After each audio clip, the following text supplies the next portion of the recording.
ああ、やっぱり行けばよかったな。行き先市民プールだよな。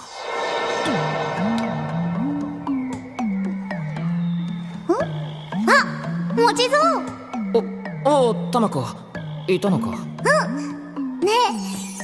え、一緒に遊ぼう。いいよ。別にそんなんで来たんじゃねえし。あ、そっか。って言うよな、俺絶対。